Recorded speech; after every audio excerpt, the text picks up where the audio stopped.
pleasant day to you, grade 12 students. This is the 10th learning session on 21st century literature from the Philippines and from the world. I am your live stream teacher, Sir Jasper Angeles, joining you in the next hour in exploring the various treasures of contemporary literature. Let me once again remind you to get your learning packet, pen, and notebook. Don't forget to jot down notes during the live stream session. In the previous meeting, you have been introduced to the various contexts that we may consider to better understand, analyze, and interpret the text we read. In today's discussion, we aim to concretize our understanding of concepts by applying what we have learned to the two contemporary literary pieces from the world. But before that, I have prepared an activity for you. I will be showing some pictures, and your task is to give words that best describe or represent the concept showed by the pictures. Let's begin. Alright, what do we have here? Let's see the next picture. Now, can you tell me what words can be used to represent the concept or activity in the picture? Write your answers on the comment box. I'll give you 10 seconds to do that. Timer starts now. Come on, write your answers.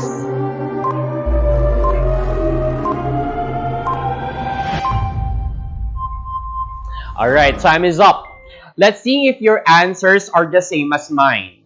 Did you write the words protests, riots? How about turmoil?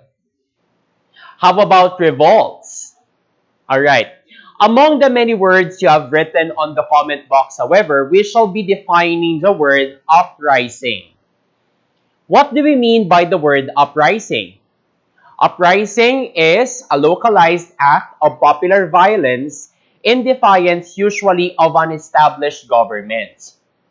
Have we Filipinos experienced uprising before? Of course. Who would forget the two people power revolutions that ousted two of our presidents who were involved in certain issues that made the people do action? Let us have the next picture. This time we have a GIF. What word represents what you can see on the GIF? Comment your answers on the comment box. I'll give you 10 seconds to do that. Go ahead.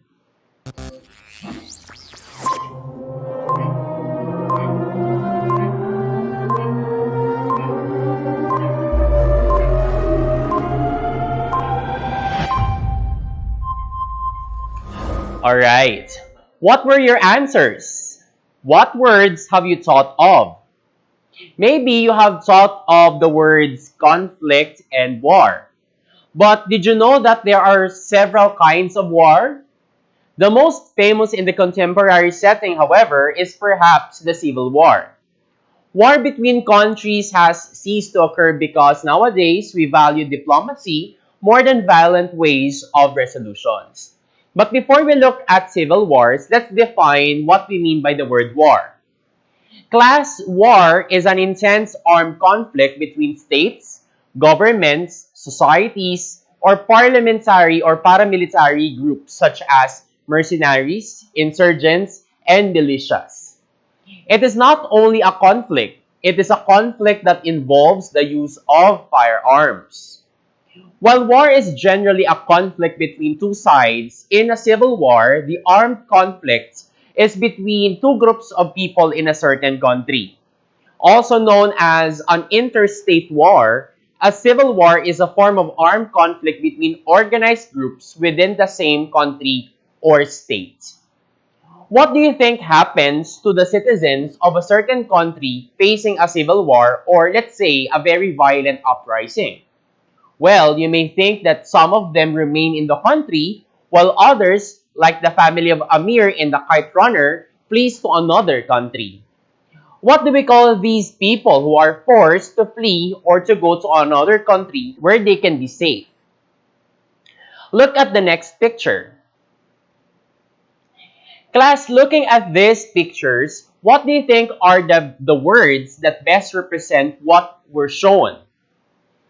Again, I'll give you 10 seconds to think and to write your answer on the comment box. Who are these people? What do we call them? Okay, go ahead.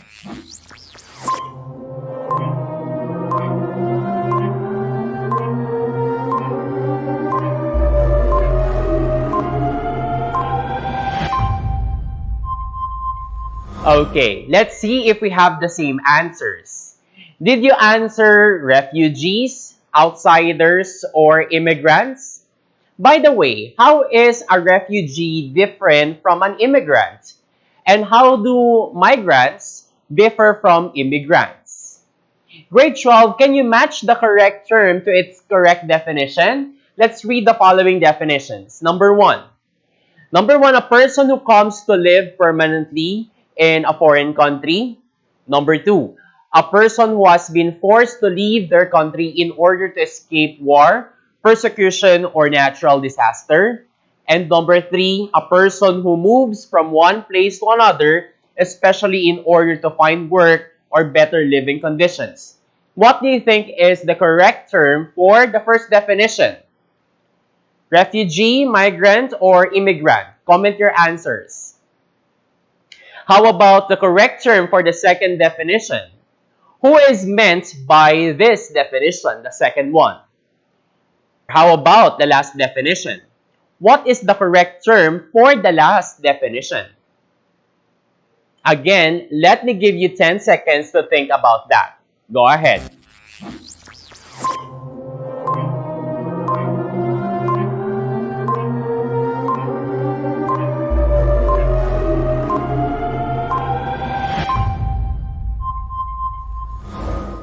Let's see if your answers are correct. Alright, an immigrant class is a person who comes to live permanently in a foreign country. If you have a relative abroad who stays there for a long time and has the right to stay for such time, then that relative of yours may be an immigrant. A refugee, on the other hand, is a person who has been forced to leave their country in order to escape war, persecution, or natural disaster. The one you saw on the pictures a while ago are what we call refugees. They are trying to flee from their home countries to seek asylum in other neighboring countries. Lastly, a migrant is a person who moves from one place to another, especially in order to find work or better living conditions. OFWs are perfect examples of migrants. They would not be immigrants unless they are naturalized in the country where they are working. So again, these are the differences in the meaning of these three words. Now, of course, I would not be showing these pictures for no reason. What do you think is the reason why we look at these pictures? If you're thinking that the concepts in the pictures are related to the two literary pieces that were given as a reading assignment to you, then you are certainly correct. Socioculturally, these two texts present true-to-life conflicts between people. The only difference is that one of them presents characters who remained and bound by curfews, while the other one tells of a persona who tried to escape an armed conflict by being a refugee or being a migrant to another country. We hope that at the end of this live stream session, we will be able to relate and understand the struggles of the psyches embedded in the following literary text. We have the rhythmic exercise by Mohamed Maksangi and Immigration headline by Javier Zamora. To guide us in analyzing these texts, we shall be guided by the literary elements and the context that we have discussed in the previous live stream sessions. Remember that to the understanding of the text, context always matters. It is for this reason that today we aim to hit the following targets which are carried over from the previous sessions. Number one, examine a literary text through biographical, linguistic, literary, and sociocultural contexts. And number two, analyze how the different contexts enrich the reader's understanding of the literary text. Grade 12, what are the different contexts that we can use in analyzing and interpreting the text? Can you comment those four contexts? Okay, we have biographical, linguistic, literary, and sociocultural contexts. Again, context refers to what surrounds the text, the community around it. Biographical context helps us know if the text has something to do with the life of the writer. By knowing the connection between his life and his work, we can better understand the text and where the text is coming from. On the other hand, our use of the linguistic context is very well evident in how we look at the words, phrases, and sentences that inform us and defend our arguments pertaining to the text. Like, you can say that this text talks about war, but what are your evidences to that claim? Linguistic context can help you with that. Literary context is also important because this context lets us know how to approach a certain text. How you read a poem would be different with how you read a short story. Lastly, sociocultural context or the surrounding issues related to the text, like the biographical context, lets us know where the text is coming from and what the text represents. Let's begin the application of the different contexts by looking first at the elements of fiction embedded in the short story Rhythmic Exercise by Mohamed Maksangi. Again, can you please comment down the 5 literary elements of fiction? Come on, comment them down. We have discussed them for quite some time, so I believe you still remember them. Okay, we have the plot, the setting, characters, point of view, and the theme. There are no other topic that is more important than these elements, class. You know, class, you may see that we're just repeating the lessons, but actually we're not. The previous lessons are necessary to prepare you for reading the text of the 21st century. That is the reason why that's the name of the subject. This is supposed to be a survey of representative texts from the Philippines and from the world. Now, let's begin with the plot of the short story. Why will we start and why should we look at the plot? Why do we analyze the piece by analyzing the plot? Which context informs us that we should look at the plot? Of course, it is the literary context. This context tells us that there is a narrative contained, or this narrative contains a theme that we must uncover. In a nutshell, we can argue that the exposition and the rising action are intertwined at the very first 2 or 3 paragraphs of the story. We'll discuss that part in a little while. For now, let's look at how the exposition was presented in the story. Again, the exposition is the part where the status quo and the characters are presented. Let me read the exposition, or let me show the exposition I wrote based on my reading of the text. Due to the long period of curfew caused by armed conflict, a certain family who has everything they need in the course of the said curfew noticed that each of them begins to gain weight. In order to prevent obesity and depression, they devised various exercises for the family. While the father recommended aerobic exercise, the advice of his son and daughter to do rhythmic exercise gained popularity in the family. The exposition presents the setting, right? How does this paragraph present the setting? Let us highlight the terms that present the setting of the story. The story definitely presents curfew, armed conflict, privilege, issue of obesity and depression, and the thought of exercise as descriptions of the status quo or the current condition. I will not say that this is the condition before the conflict or the rising action because this status quo presents the conflict in itself. Just stay put and we will prove that point later. For now, let us prove the points we have for the setting through the linguistic context or the words, phrases, or sentences coming from the text. Let us begin with the long period of curfew.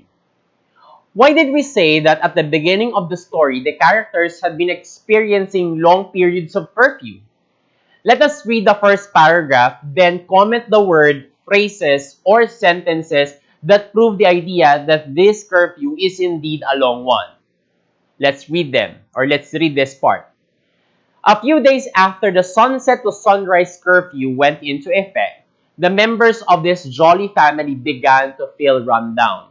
Their apartment had all the needed emergency supplies, food, water, first aid kit, in addition to entertainment options such as reading materials, television, and video programs, and the internet, not to mention a landline and a personal cell phone for each. Still, something kept irking them and leading them to feel that they were leading a prison life. Now, based on this paragraph, which words, phrases, or sentences inform us that the curfew is indeed long? Comment your answers. I'm going to wait for your answers, class.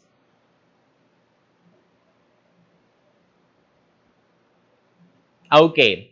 First, we have the phrase sunset to sunrise curfew. Next, the text also has the sentence, still something kept irking them and leading them to feel that they have or they were leading a prison life. One would not look at curfew as an imprisonment if that curfew had not been so long, right? You can just imagine the sunset to sunrise curfew. It means that you won't have the slightest chance of seeing your crush outside. How about in the next paragraph? What prepositional phrase here in this paragraph informs us of the long period of curfew? Let's read. They felt as if they were living in a rather spacious dungeon, yet a dungeon all the same. Inside that dungeon, in a matter of days, they began to notice that their weight was steadily increasing. Their bodies grew heavier as time weighed down on them. None of the entertainment options could lighten them up. Besides, the sounds of gunshots and explosions were within earshot, inviting gory images of sniper operations and assassinations. They intimidated each other in a variety of ways. Their fear of unconsciously slipping from despondency to despair. Now, which prepositional phrase in this paragraph is responsible for making us think that the curfew is indeed a lengthy one? Comment your answers.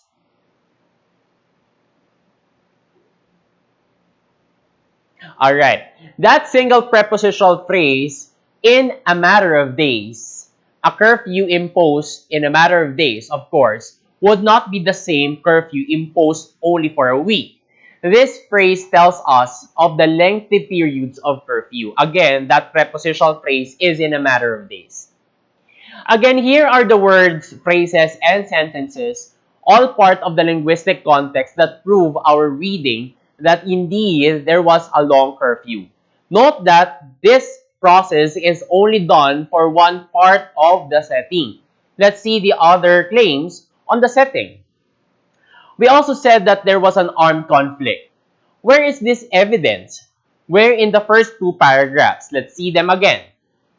Okay, class, we read this paragraph or this part silently, then comment the words, phrases, or sentences that tell something about armed conflict. Again, you need to look for the words, phrases, and sentences about armed conflict. Go ahead.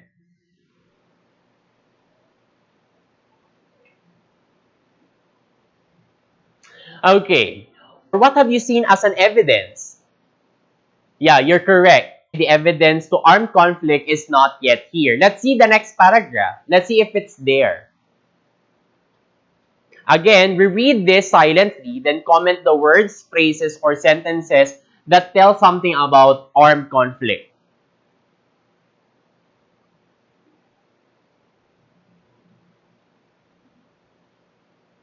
What are your answers?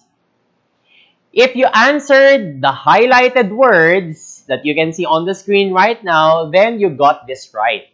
Take a look again. Armed conflict. Armed conflict was shown by the following phrases. The sound of gunshots, explosions were within earshot, sniper operations, and assassinations. Let's see the next one. This time, let's prove that this family is a privileged one or one who has everything they need during this curfew. Look and reread the paragraph again. Okay, what words prove that this family is a privileged family? Comment your answers. There are 3 sentences, class, in this paragraph. Which sentence contain the information we're looking for? Correct. It's the second sentence, the one highlighted as violet. How about in the second paragraph? Again, reread the second paragraph, then comment the number of sentence that proves that this family is indeed a privileged one. Comment your answers.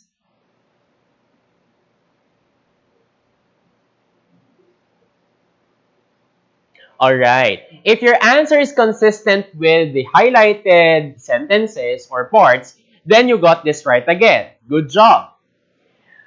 The family's privilege is seen in their ability to rent an apartment, their access to supplies, entertainment, and not only telephone connectivity but also internet connection.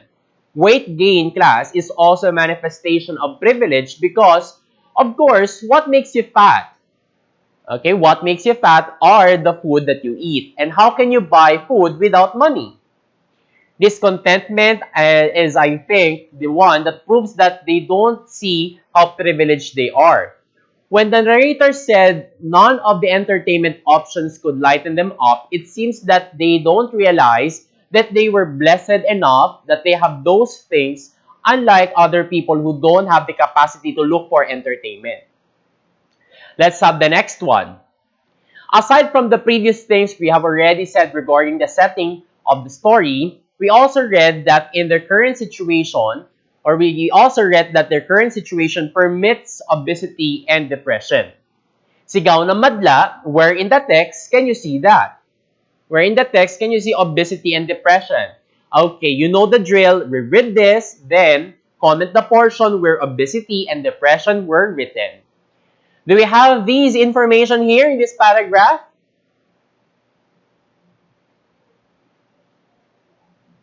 Correct. This paragraph has no details on that. Let's see the next paragraph. Comment the portion where obesity and depression were written.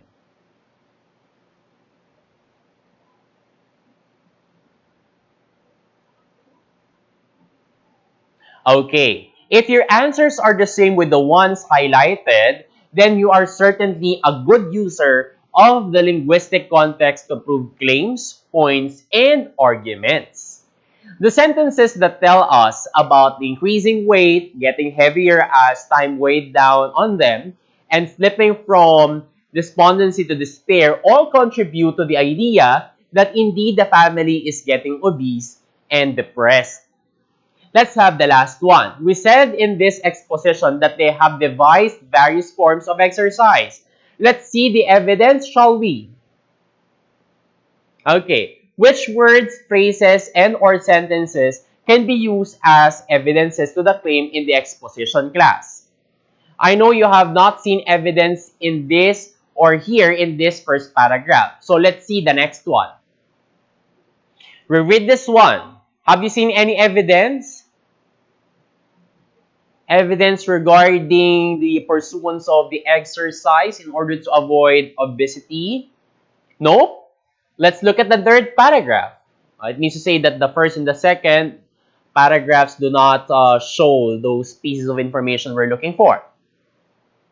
Okay, so let me read this for you. The family members made various suggestions on how to prevent failing or falling prey to obesity and the abyss of depression. From among these, the father's suggestion was the winner. An athlete in his youth, the father or their father recommended that they begin a regimen of aerobic exercises, which can also be a good exercise for seniors wherever and whenever possible. Each of them began implementing the idea in their own fashion. Okay, class, which part tells us that they devised exercises to prevent obesity? Okay, if your answer is the same with this, the one that you can see on the screen right now, then you got this right again. How about in this part? Do we see any word or words pertaining to the promotion of an exercise? Look at this part. There you have the word rhythmic exercise class. The story did not only say that they devised an exercise, they actually tried various forms of exercise until they settled with rhythmic exercise, a form of exercise accompanied by music. Looking back at what we just did, you'll see that linguistic context is indeed important to understand the literary piece.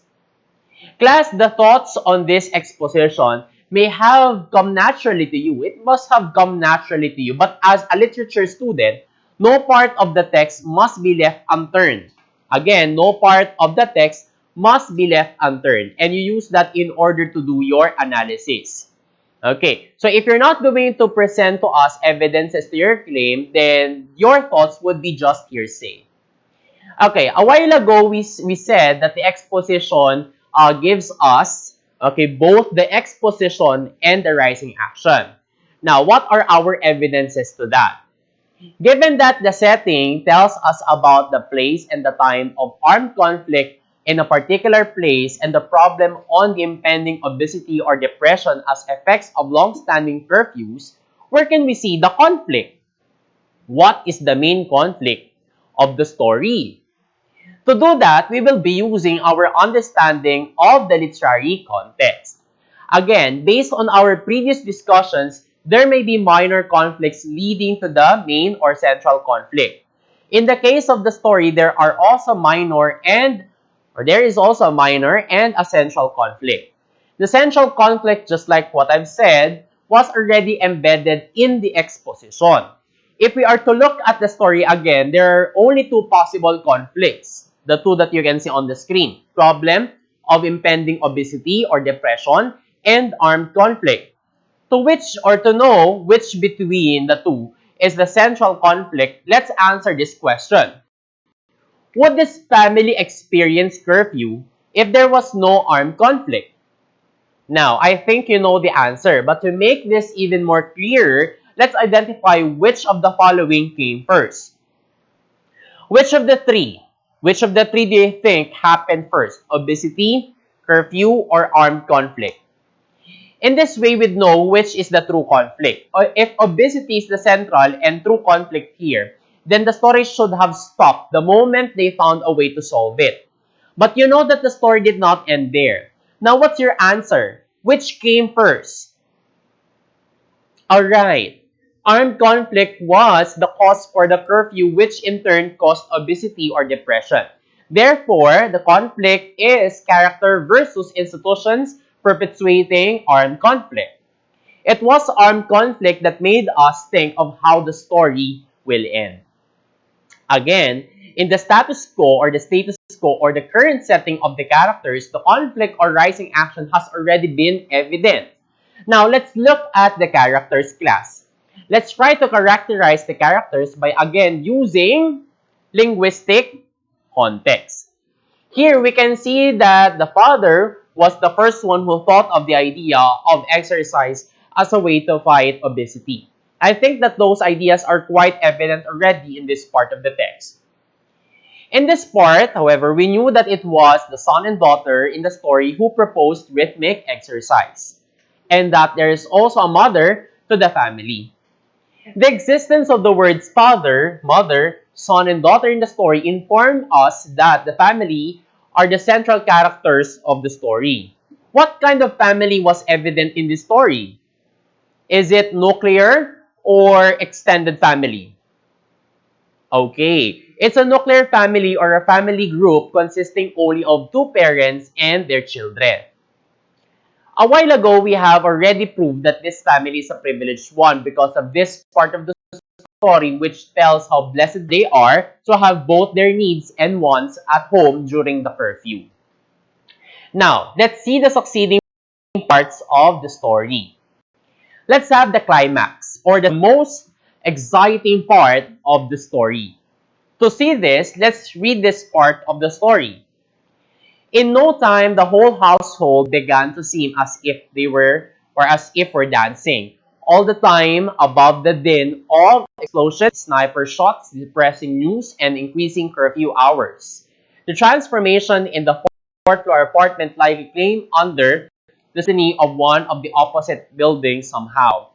It is not clear how, because even from the closest opposite window, one could not make out what was happening behind the glass with the naked eye. Clearly, a naked eye was not the one that aimed a weapon at a specific corner of the glass and sent the probing bullets to lodge in the heart of the television screen the mother was watching while exercising. Class, the climax should inform us of what happened to the family after a certain action was done. We are sure that at this point, this was the conflict. With one bullet, the sniper stilled all the music in the chests of the five family members. The climax has been presented.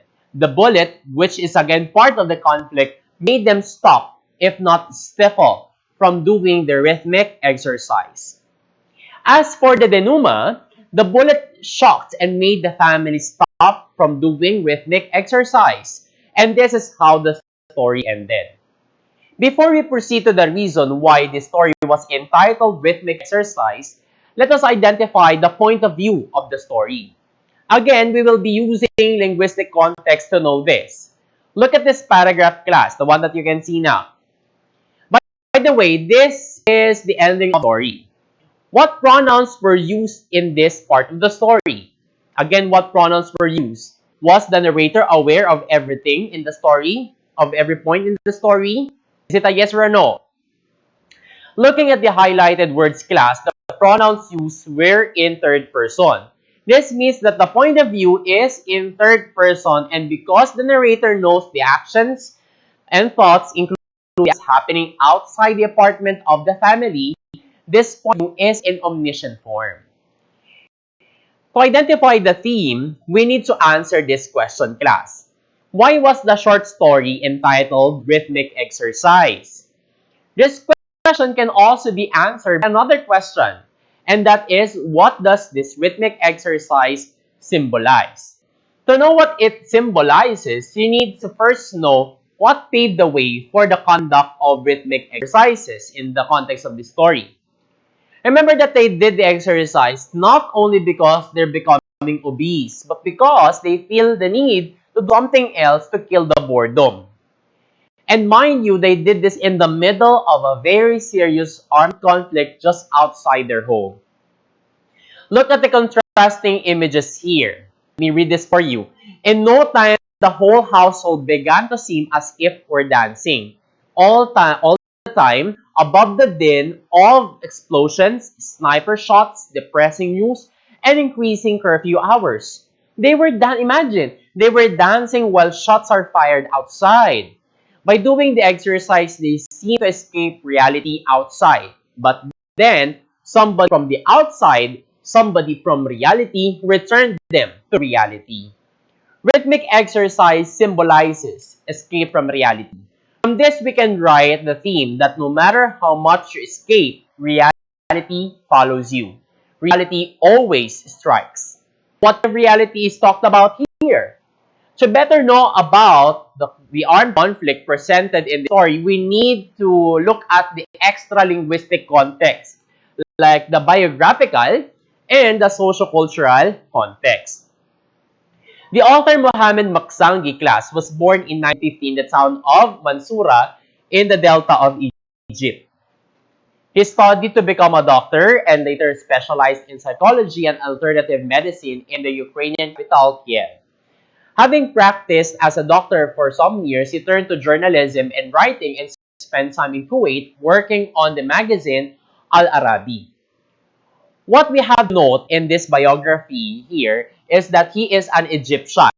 Number one, he's an Egyptian, and that number two, he wrote this story in 2015. So definitely something happened during that time in Egypt that probably inspired him to write this piece. True enough, class, we found that from 2011 to 2014, serious uprisings have dominated the socio-cultural landscape of Egypt. Most causes of the 11 Egyptian revolution or uprising against Mubarak President Mubarak during that time, also existed in 1952, where the free officers ousted King Farouk, who is just in power because of inherited power, corruption, underdevelopment, unemployment, unfair distribution of wealth, and the presence of Israel. In 2013, are into position ready to block the roads. Taxis are charging double to whiz people home on time, and shops and restaurants are closed or were closed. Cairo's curfew has been in place since the 14th of August 2013. Okay, this curfew was imposed after the massacre of up to 1,000 supporters of the ousted President Mohamed Morsi unleashed a wave of violence across the country. So that was actually the socio-cultural setting or context why there is a curfew in the story. Based on this part, we know that the armed conflict and rhythmic exercise was inspired by a true conflict that led to the imposition of long periods of curfew to protect citizens from uprisings. No matter how these Egyptians escaped the reality, however, they would always be haunted by conflicts caused by problems in their political, economic, and social institutions. Thanks to these contexts, we're able not only to provide evidences to our claims, but also to enrich and extend our understanding of the literary text. Now, let us proceed with Immigration Headline by Javier Zamora. From people who chose to stay, let's see a persona who chose to go because of conflicts between people. We shall be using, again, our understanding of the literary elements, this time pertaining to poetry, to understand the piece. Let us start with the persona of the poem. After reading, we can make these claims about the persona. Let's see the claims for the persona or about the persona. We can say that he or she is someone who narrates his experiences as a migrant from one place to another, and somebody who intends to tell other people of the experiences of a refugee or of a migrant. To prove that we are correct, we will use the linguistic and literary context of the text. Let me ask Javier Zamora himself to read this part of the poem. Immigration Headline. Byline. Northern Triangle. First, I lived near mud. There, I carved some things. Then, I found a well. Yo soy un bicho migrante. I had to climb trees, find mollusks, made a knife to eat them raw. Later, I worried about firewood, pots to cook. I asked, where did my parents go? Where? There? I walked to another tree, another shore. Where are they now? I carved more. My face, my parents, and alligators. Yo soy un bicho migrante. Based on what you saw and heard at this point, would you agree with our claims about the persona? Again, we said that the persona is someone who narrates his experiences as a migrant from one place to another. How did we know this? Using linguistic context or the words in the text, we would be able to defend our claim. First, look at the title, Immigration Headline. Based on the title alone, you'll know that this is about an immigrant, a migrant or a refugee or any outsider in a certain country. Also, we know that this is a narration because the tense used here is past tense. Commonly, a person who talks of his story uses past tense because the events are already done in the past. We also argue that this is an account of his personal experiences because he used first person personal pronouns. Lastly, looking at the words, you'll see that cohesive devices that maintain a chronological sequence like first and then are or were evident in this part of the poem, thereby supporting our idea that this poem talks of a persona who narrates not only any other story, but his own story as a migrant or as a refugee. With that, class, we have verified our first claim about the persona. Let's verify our second claim, shall we? This time, we'll use literary context to prove our second point. point. Again, we said that the persona is someone who intends to tell other people of the experiences of a refugee or of a migrant.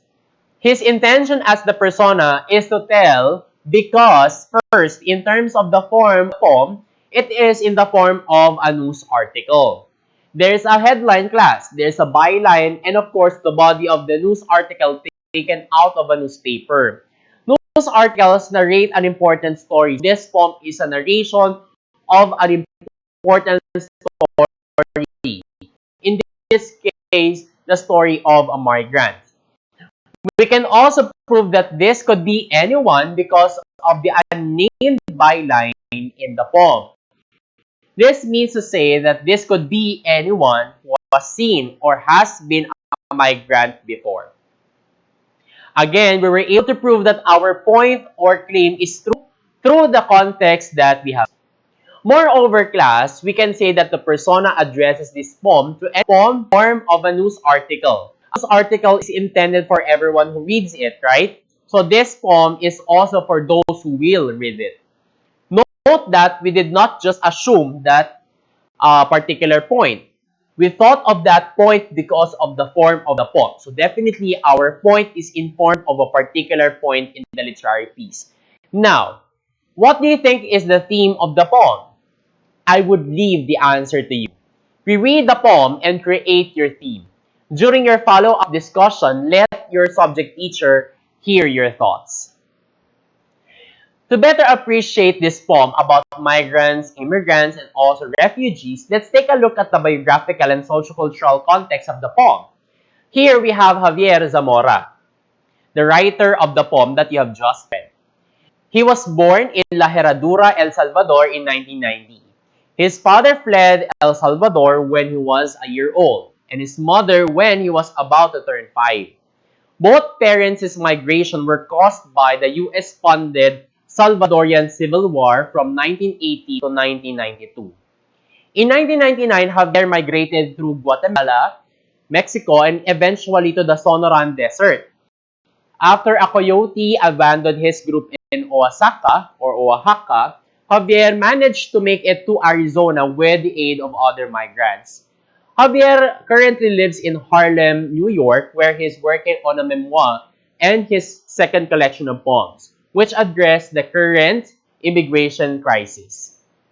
Alright, I think that based on these information, you would see what inspired the author to write a poem about migrants. It seems that in the poem, he is actually narrating how he escaped his own country and went as a refugee or migrant to neighboring countries. Why did he migrate to another country? Looking at the sociocultural context of the poem, we can see that El Salvador, the native land of the writer, faced a civil war again in 1979 to 1992. This was already discussed in the biographical context. The Salvadorian Civil War was fought between the military-led junta government of El Salvador and the Farabundo Marti Nacional Liberation Front, or FMLN, a coalition or an organization of left-wing groups. A coup on October 15, 1979 was followed by killings of anti-coup protesters by the government and of anti-disorder protesters by the guerrillas, and is widely seen as a start of civil war. Until now, class, there are still migrants or refugees around the world. They were displaced individuals looking for asylum. It's either that their former country or their native land is experiencing civil war or any kind of situation or uprising. They're looking for a safe place for them to live. This is true in the infographic that you can see on the screen. Again, class, literature presents the realities of life, and a good literature has the ability to record significant human experiences such as these. We are, however, aided by context in order for us to understand where the context or where the text is coming from. I hope that these two literary pieces opened your eyes to one of the many issues of the world. After all, that's the aim of literature, to liberate the mind. In our next session class, we shall sail to another topic, which would be the various canonical literary works and writers around the world. For now, be ready for our next subject or for your next subject and for the follow-up discussion on the next learning day. Again, this is Jasper Angeles, your live stream teacher. See you next time!